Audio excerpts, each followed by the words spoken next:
الحمد لله نحمده ونستعينه ونستغفره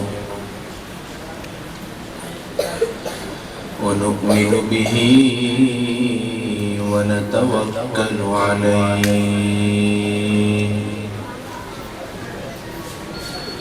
ونعوذ بالله من شرور أنفسنا ومن سيئات أعمالنا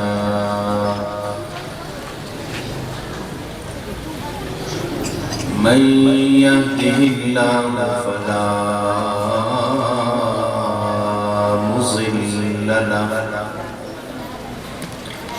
ومن يضلله فلا هادي له ونشهد أن لا إله إلا الله وحده لا شريك له ونشهد أن سيدنا وسندنا ونبينا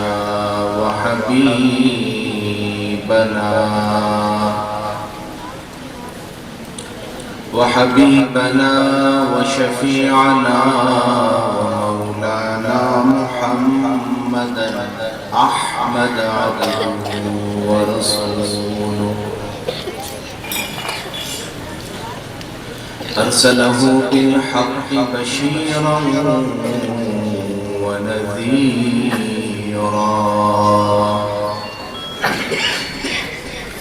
وداعيا إلى الله بإذنه وسراجا منيرا أما بعد قال الله تبارك وتعالى في القرآن المجيد والفرقان الحميد أعوذ بالله من الشيطان الرجيم بسم الله الرحمن الرحيم اقرأ باسم ربك الذي خلق الإنسان من علق اقرأ وربك الأكرم الذي علم بالقلم علم الإنسان ما لم يعلم صدق الله العلي العظيم وصدق رسوله النبي الكريم ونحن على ذلك لمن الشاهدين والشاكرين والحمد لله رب العالمين. تمام حضرات درود پاک پڑھ لیں نماز میں. اللہم صلی اللہ.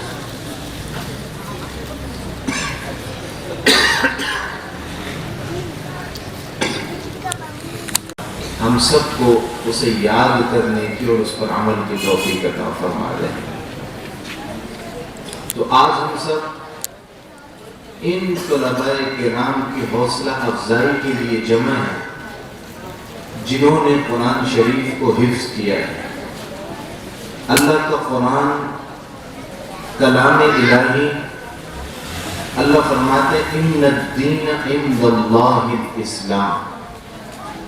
دین اللہ کے ہاں صرف دین اسلام. میرے ساتھ بولو, اللہ کے ہاں دین صرف بچے نہیں. اگر ایک عیسائی کہتا ہے, یہودی کہتا ہے, نصرانی کہتا ہے کہ میری کتاب تورات, میری کتاب زبور, میری کتاب انجیل اور میرے 101 صحیفے جو ہیں وہ برحق تھے, ہم کہتے ہیں بالکل ہیں اور تھے, اور ان پر یقین کرنا, اسلام لانا, ایمان لانا, یہی ایمان بھی ہے, یہی اسلام بھی ہے. لیکن قرآن کریم کے نزول کے بعد ان تمام کتابوں کے احکامات منسوخ ہیں. شریعت صرف قرآن کی ہوگی. دین صرف دین اسلام ہوگا، عمل صرف دین اسلام پر کیا جائے گا۔ اگر اس سے ہٹ کر کوئی عمل کرے گا تو وہ شخص ناکام ہوگا، جو قرآن پر عمل کرے گا وہ کامیاب ہوگا۔ تو رب کائنات نے فرمایا ان الدین عند اللہ الاسلام، دین اللہ کے ہاں صرف دین اسلام ہے۔ اور دوسری آیت میں فرمایا فطرۃ اللہ التی فطر الناس علیہا لا تبدیل لخلق اللہ۔ بات سمجھ میں آ گئی؟ سب سے پہلی بات یہ ہے، وہ کہتے ہیں کہ میں تورات کو ماننے والا، زبور کو ماننے والا، انجیل کو ماننے والا، میں کہتا ہوں میں قرآن شریف کو ماننے والا۔ آؤ پہلا فرق مجھے یہ بتاؤ کہ قرآن محفوظ ہے یا قرآن غیر محفوظ ہے، تورات زبور انجیل محفوظ ہیں یا غیر محفوظ ہیں؟ تو جواب آئے گا جب قرآن کو نازل شروع کیا رب کائنات نے تو اللہ نے فرمایا اِنَّا نَحْنُ نَزَّلْنَا الذِّكْرَ وَإِنَّا لَهُ لَحَافِظُونَ، قرآن کو نازل کرنے والے بھی ہم ہیں، اس کی حفاظت کی ذمہ داری بھی ہماری ہے۔ جب قرآن کو نازل کرنے والے رب ہیں، حفاظت کی ذمہ داری بھی رب کائنات کی ہے۔ جب تورات زبور انجیل کو نازل کیا تو چھٹے سپارے پہ رب کائنات فرماتے ہیں اِنَّا أَنزَلْنَا التَّوْرَاةَ فِيهَا هُدًى وَنُورٌ يَحْكُمُ بِهَا النَّبِيُّونَ الَّذِينَ أَسْلَمُوا لِلَّذِينَ هَادُوا وَالرَّبَّانِيُّونَ وَالْأَحْبَارُ۔ تورات زبور انجیل کو نازل کرنے کے بعد رب کائنات نے یہ تو فرمایا کہ اس کتاب کے نازل کرنے والے ہم ہیں، لیکن یہ نہیں فرمایا کہ اس کتاب کی حفاظت کی ذمہ داری بھی ہماری ہے۔ لیکن قرآن کے بارے میں فرمایا کہ اس قرآن کے اتارنے والے بھی ہم ہیں، اس قرآن کی حفاظت کی ذمہ داری بھی ہماری ہے۔ اس لیے آج تورات کئی حصوں پر، زبور کئی حصوں پر، انجیل کئی حصوں پر تقسیم ہو چکی ہے۔ پھر کافر کہتا ہے کہ ہم مانتے ہیں امریکہ کی تورات الگ ہے، برطانیہ کی تورات الگ ہے، دنیا کے دوسرے ملکوں کی تورات الگ ہے، انجیل الگ ہے، زبور الگ ہے، لیکن وہ پھر مجھ سے پوچھتا ہے کہ تم بتاؤ تمہاری کتاب، تمہارا قرآن محفوظ ہے یا نہیں؟ تو مسلمان کا کیا جواب ہے؟ محفوظ ہے یا نہیں ہے؟ زور سے بولو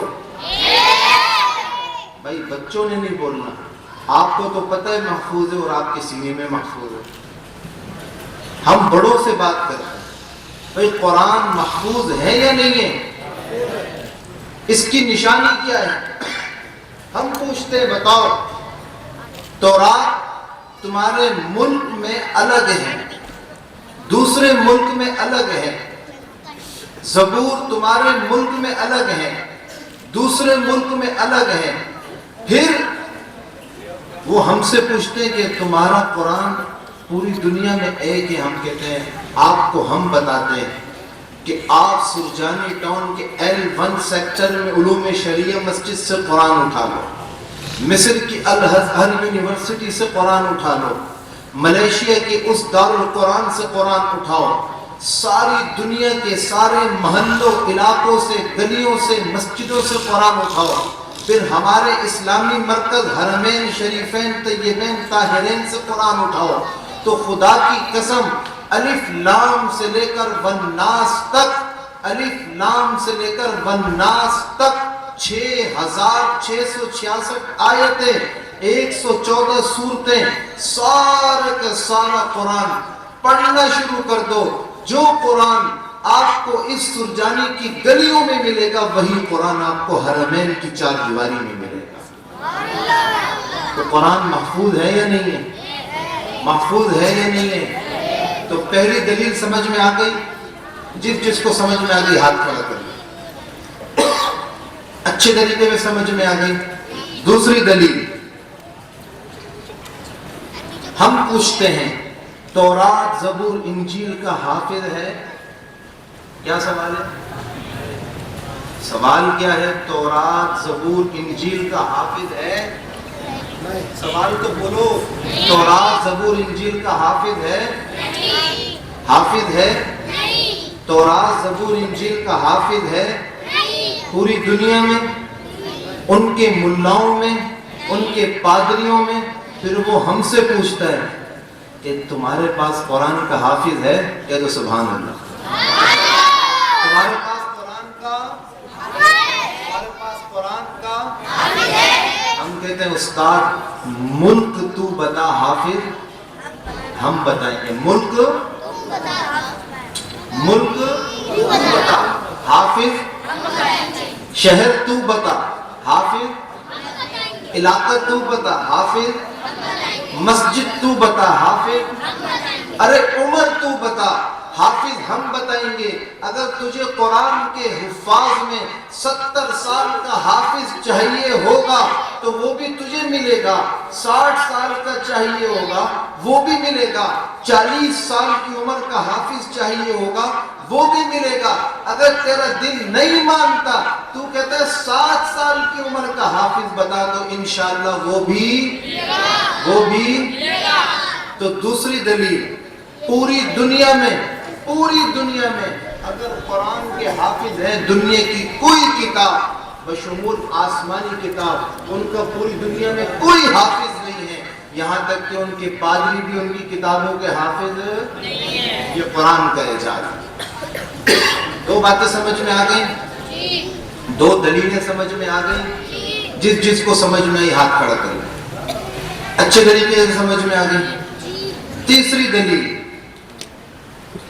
دلیل سننے کے لیے تیار ہو؟ ہم ان سے پوچھتے ہیں ٹھیک ہے یار، تمہارے پاس قرآن کا حافظ بھی نہیں ہے، قرآن کا عالم تو ہونا دور کی بات ہے، تورات زبور انجیل کا حافظ بھی نہیں ہے، ان کا عالم ہونا دور کی بات ہے. ہمیں تم یہ بتاؤ کہ قرآن پڑھ کر جو ثواب ملتا ہے، تورات زبور انجیل کو پڑھنے کا ثواب بھی تو قرآن سے یا کسی اور جگہ سے دکھا دو. اب وہ کہیں گے جی تورات کی ایک آیت پڑھو ایک ثواب، زبور کی ایک آیت پڑھو ایک ثواب، انجیل کی ایک آیت پڑھو ایک اجر و ثواب. میں قربان جاؤں آقا مدنی جناب رسول اللہ صلی اللہ علیہ وسلم کے معجزات پر، ان کی اس امت کے اتنے رحم و کرم پر. آقا مدنی نے فرمایا من قرأ حرفا من کتاب اللہ، من قرأ حرفا من کتاب اللہ، جو قرآن کا ایک حرف پڑھے گا، جو قرآن کا ایک حرف پڑھے گا، اللہ تعالیٰ اس کو ایک اجر دے گا. فَلَهُ حَسَنَةٌ، ایک اجر ملے گا. وَالْحَسَنَةُ بِعَشْرِ أَمْثَالِهَا، اور ایک اجر 10 کے برابر ہوگا. پھر نبی فرماتے ہیں لا اقول الف لام میم حرف، میں یہ نہیں کہہ رہا کہ الف لام میم پورا ایک حرف ہے، بل الف حرف، لام حرف، میم حرف. الف الگ، لام الگ، میم الگ، 3 لفظ پڑھے 3 نیکیاں ملی.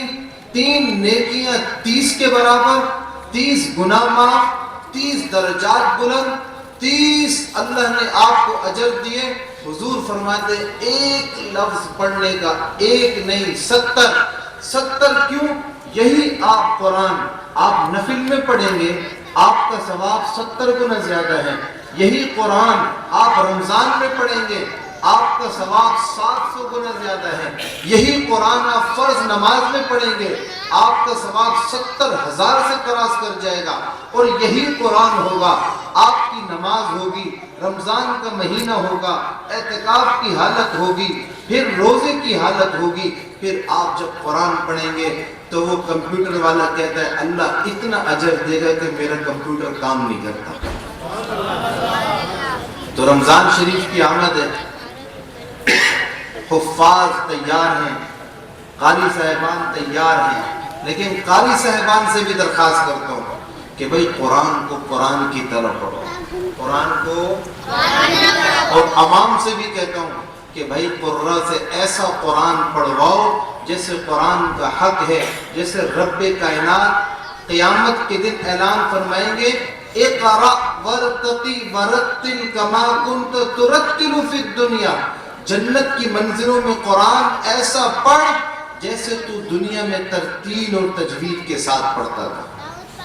تو میرے بھائیوں، دوستوں، بزرگوں، آج کی یہ نشستیں یہ علماء کی قربانیاں ہیں، ایک ادارہ چلاتے ہیں، ایسے دلائل تو بہت زیادہ ہیں اور وقتاً فوقتاً آپ کی خدمت میں حاضری ہوتی ہے، اللہ پاک سنواتا رہے گا، لیکن آج کی نشست سے ایک تہیہ کر کے اٹھو، آج کی نشست سے ایک تہیہ کر کے اٹھو کہ قرآن کو قرآن کے طریقے سے پڑھیں گے، بولو انشاءاللہ۔ قرآن کے ساتھ پتہ ہے کہ اگر ایکسیڈنٹ ہو گیا تو دانت ٹوٹ جائیں گے، نقصان کا خطرہ ہے۔ باپ بیٹے سے کہتا ہے بیٹا آہستہ گاڑی چلانا، تیز نہیں چلانا۔ شوہر اپنی بیوی سے کہتا ہے بھائی اتنا مہنگا سودا لے کر آیا ہوں، بریانی بنا رہی ہو، جلد بازی نہیں کرنا کہ گوشت کچا رہ جائے یا چاول لگ جائے، آرام سے بناؤ لیکن صحیح بناؤ۔ کہتا یا نہیں کہتا؟ ہر کام میں آہستہ، ہر کام میں آہستہ۔